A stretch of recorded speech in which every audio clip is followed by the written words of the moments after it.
Hi, Scott. How are you? I'm well, Kelly. How are you? Doing well, thanks. That is a very spectacular background, but is it actually there or is it a green Yes, I screen? would say I designed it all myself, but I just came in and sat on this beautiful set that they've prepared for us. Yeah, but doesn't it look magical? It certainly does. It certainly does. Yes. I want Gets to you in do the all my spirit. Zooms from this background now from here on. I don't care if it's July, I'm going to do it from here. Yeah.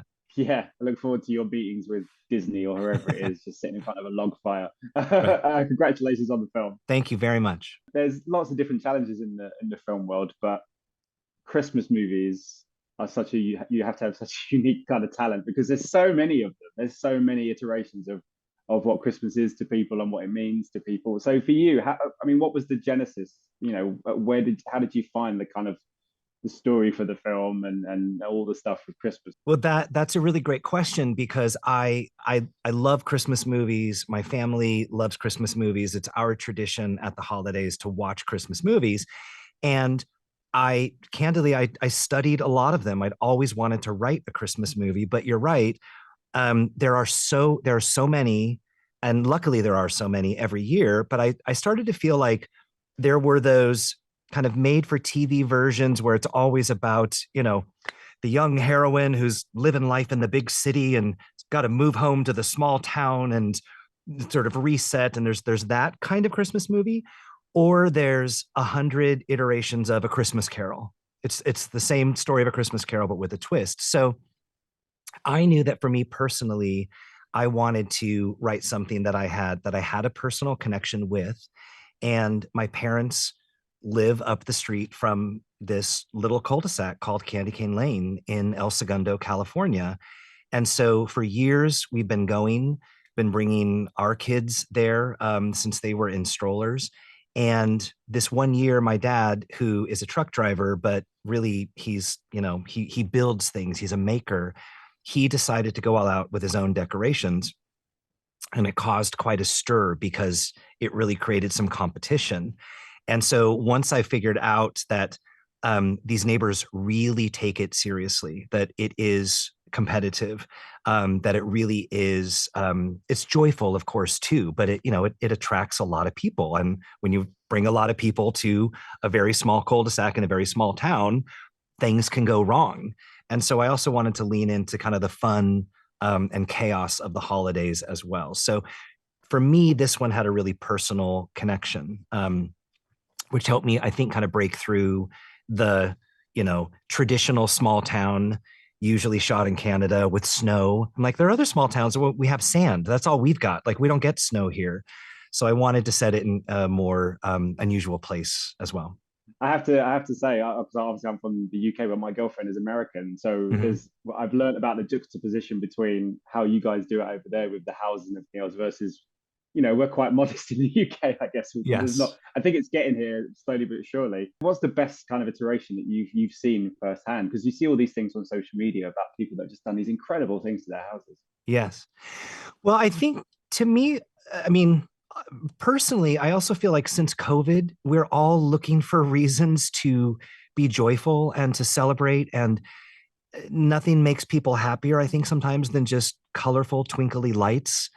I just think, when we're used to the places that we live, and especially the people that we live with, um, anything that we can do to add a little magic, add a little color, add some sparkly lights to it, I just think is bringing a lot of much needed joy. So that being said, on Candy Cane Lane in particular, I've really loved seeing over the years how one house will do a certain theme, and then the next year they keep that theme, but they keep adding to the theme. And so over the years, sometimes you come up to a house and go, there are 15 different things going on here at the moment, and they're all fabulous. They're all amazing.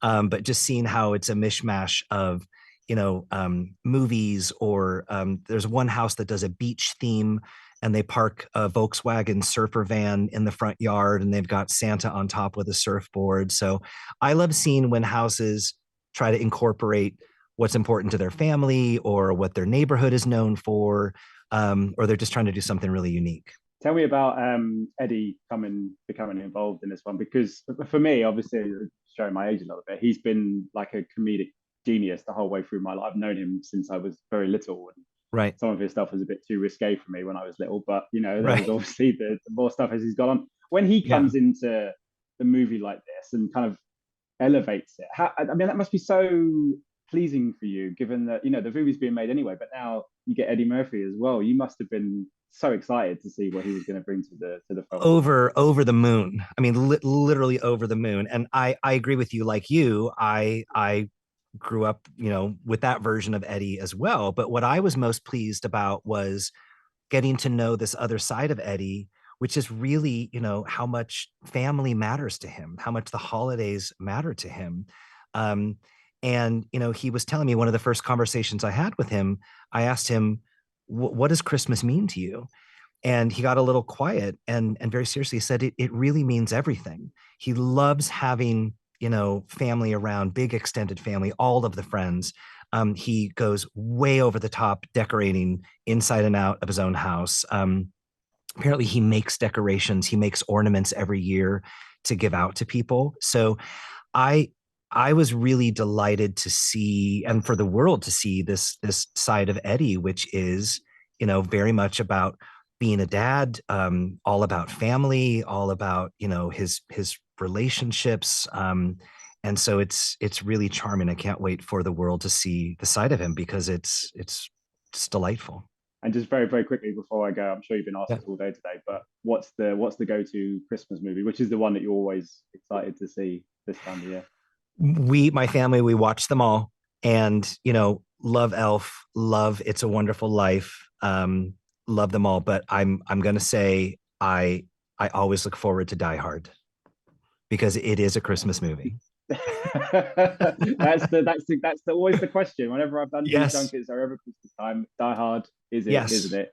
For I think me, you it and I is. can go on record and say it is. Yeah, Period. End of discussion. Yes. end of discussion. That's it.